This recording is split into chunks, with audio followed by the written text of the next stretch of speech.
What's up, guys? It's the D. We're playing with the D. We're watching these realms, and it looks like I was wrong. Camp is still decorated. Make sure you get your freebies.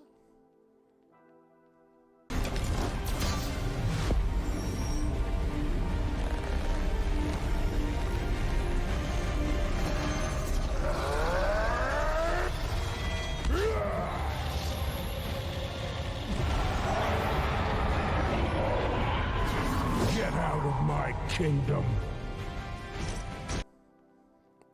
Meanwhile, we took advantage of turning in our spooky candy and now have 7 million gold after farming some gold last night. I also farmed some EXP, so we got a little bit of EXP floating around as well. I believe we're going to pretty much use that during the next event to make another 6-star. You can still get your rewards here in camp, so make sure that you do that, but you cannot do anything with spooky candy, so if you missed it, sorry. Continue to check out the Wizard's Horde for your free bonuses. Looks like Brave Conquest is live. Summoning event will go live this weekend, but I am not gonna summon. There's no need to. We have plenty of resources, surprisingly, so we're just gonna keep saving up for that next banner that has a nice healer or marksman on it. My guess, based off of the past few banners, we had fighter tank, we had mage and marksman, then we had fighter and mage. My guess, tank and healer is coming up next. Let's hope we don't get the tank, because we got plenty of those right now. But Regulus is holding it down. Absolutely holding it down. Dude is a legend. Already extremely happy with him. This, of course, is the only reason I'll go to the store. Speaking of farming, the way I did it was with my auto clicker. So I am stacking up my auto battles here on the free-to-play. So that way, when I do actually want to do something nice and easy and just walk away and still use my computer for something, I can. But if you want to learn how to farm with an auto clicker, make sure you check out that video on how to do it. With all the gold being farmed, it's now time to honestly take advantage of that timer a little bit more and farm whenever I can. But I also need to get back into farming some gear to actually have gear to roll up. And I also realized I was making a very, very stupid amateur mistake in terms of focusing on sets over stats in the very beginning. But I also didn't really have a lot of gear to begin with, but I was still carrying that on when I was getting gear. And that's not something you want to do in this game. You want to focus on flat stats first. Then worry about stuff like your rage regen, your crit percentages, your crit damages, attack speeds, whatnot. Focus on your straight up attack, your straight up HP, your straight up defense for whatever character or hero needs to utilize that, and then scale from there. So that's what I'm going to try to do here moving forward. We're going to go in some more campaign, but pretty much we're going to be doing some gear raids. So we may actually hit a pretty good amount of rewards from the Brave Conquest. I am very confident that for whatever next fusion comes up, we will be able to hit the fragments, even if the fragments move up to like 4,000. Because again, by that point, we should be in this range here of 15 to 20 points per victory. So instead, we used to be in this anywhere from 3 to 15 range per victory, typically the 7 to 15, but that's still a very wide range of an average. So production is going to be a lot higher here now that we're moving up. One of the very first things I'm going to do, and again, I'm not going to do it on camera because I'm tired of losing Gear Raid 1 on camera. I'm going to redo Aeon's gear because as you can see, I'm focusing on rage regen and stuff for her. We need to just straight up boost her attack. You know, this is good. This piece can stay. This piece can also stay. But it's things like these where a mythical with an attack bonus would be better. Having attack bonus on the primary piece here instead of attack speed would be ideal. Again, same thing. This was just what did I have at the time. So it's not sustainable. So let's just fix it right now. Let's get our crit rate one back up, just because this one was one of those ones where I think when they give you a free set of gear, they like rig the roll up on it because they're always purple. Could be wrong, but I doubt I'm wrong. I've seen it a lot. No proof though, so just a wild allegation. Now, how would you go in and do this if you wanted to, say, focus on attack? Well, obviously you would put primary attributes first, right? For this, for the accessories, I think I want to focus on attack bonus. You can look at flat attack and then go in and look at, you know, like attack bonus as a secondary, but you don't really want the flat stats on your accessories for the first primary attribute. You want the bonus item as the attribute, preferably crit rate for the bangle, but in the beginning we'll go with attack bonus. So we don't have any mythical pieces for that, so right away that tells me I need to just be patient and re-equip this for the time being and farm up a piece of mythical. So what's next? No attack on the substats, so I'm also going to pass on this and probably just re-equip her other one. And nothing good here either. So we need to go back and farm some accessories, make sure that we've got what we need. In the meantime, I'll go ahead and put back on what she had on. You know, experimentation is nice, but you want to make sure you got the right stuff. All the right stuff.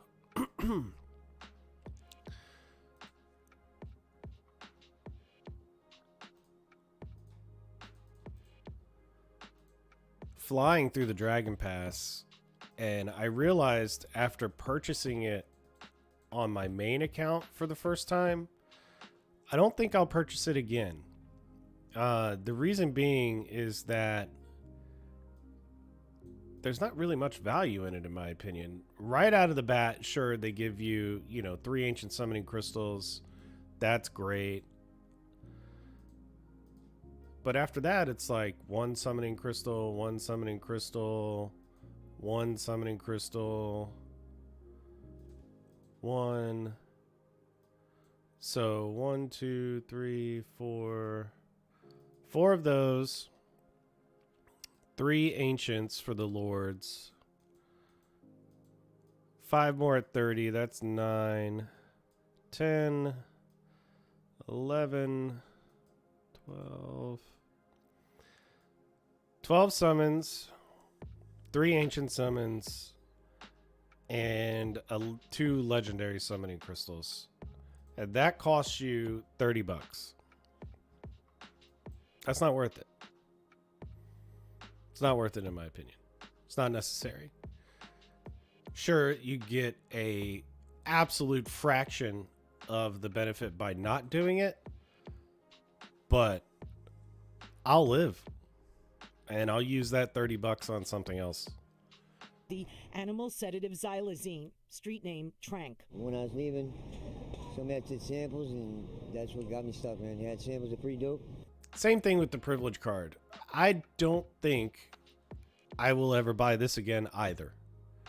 I thank the devs for giving me 3 times speed. That was such a wonderful bonus from the Hero's Path.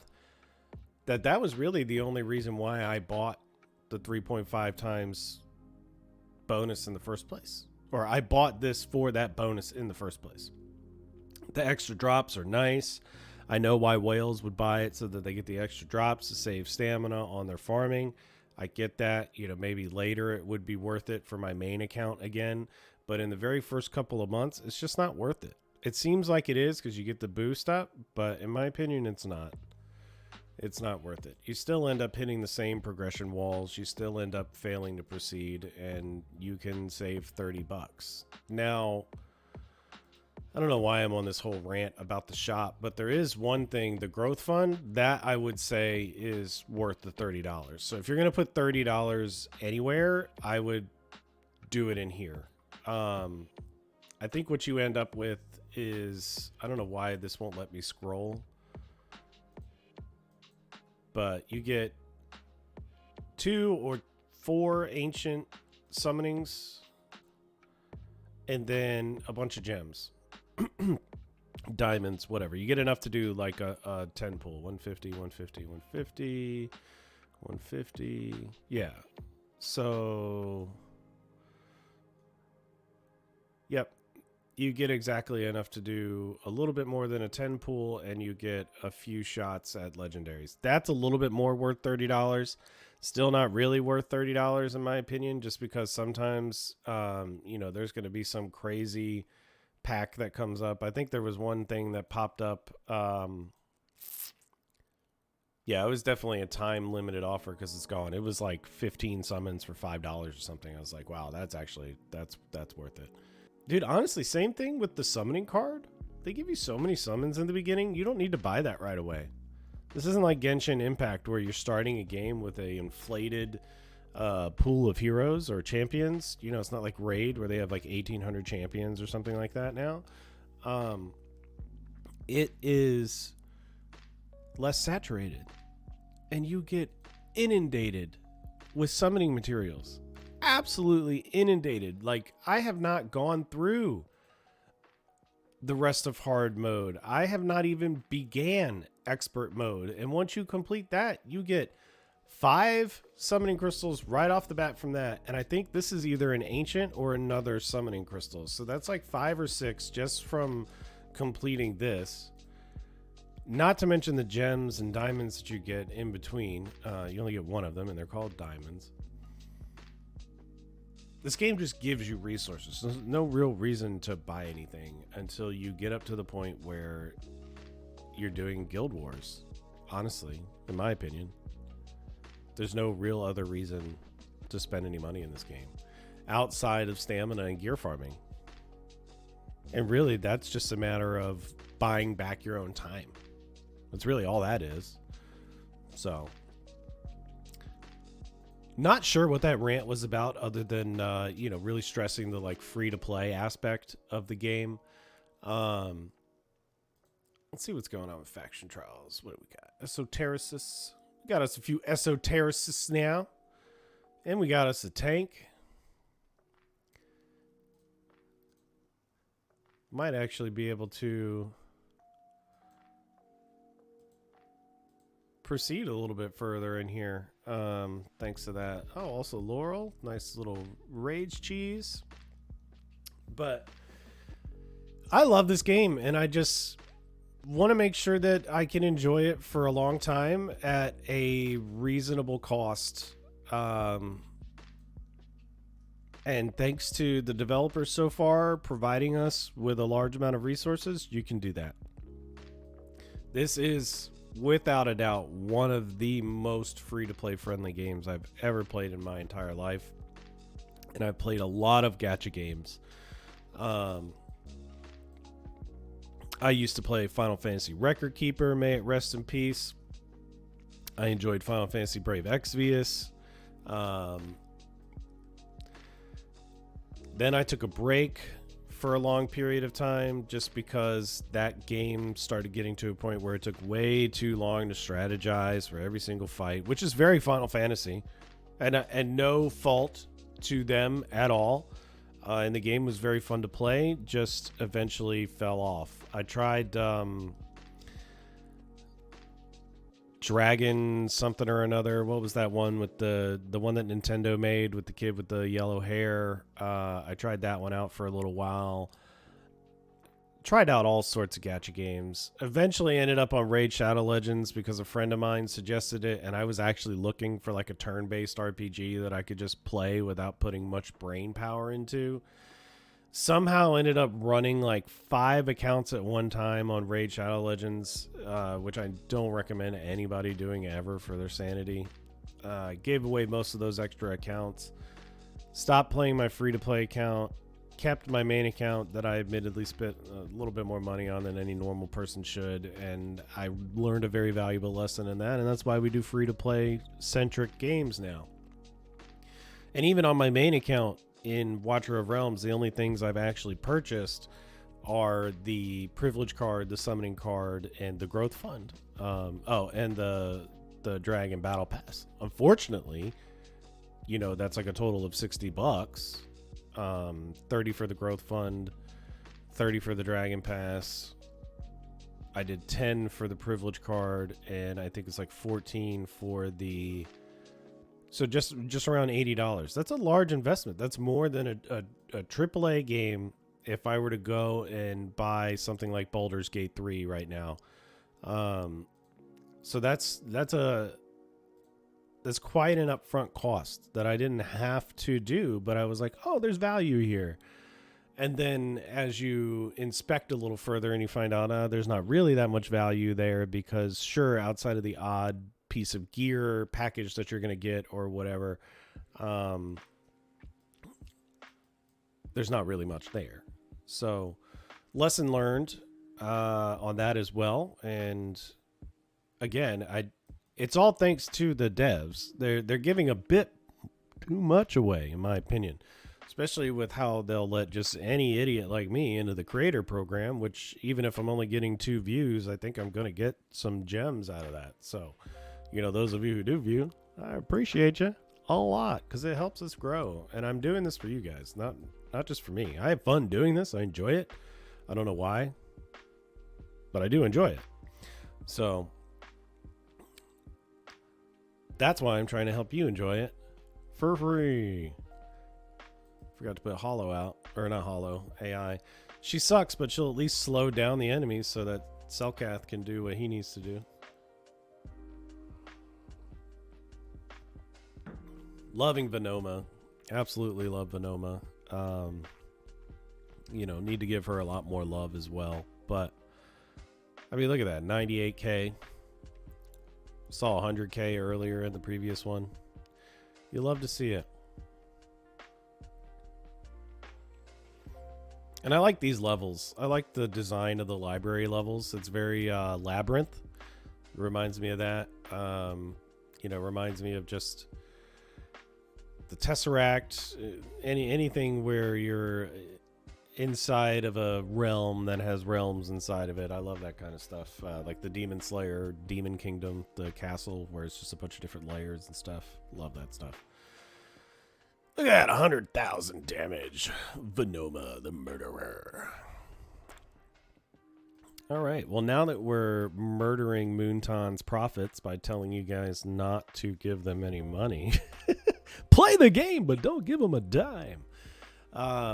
I'm going to stop for the day. We'll go ahead and, you know, do one quick auto fight here on the last faction trial. But, you know, this one ran a little long because I got ranty. But, hey, remember, if you like what you see, give a comment or two, leave a like, leave a dislike. Tell me I suck. It's all engagement. I love to see it. And we love to see you. So come on back, play with the D, watch these realms, and hang out with me.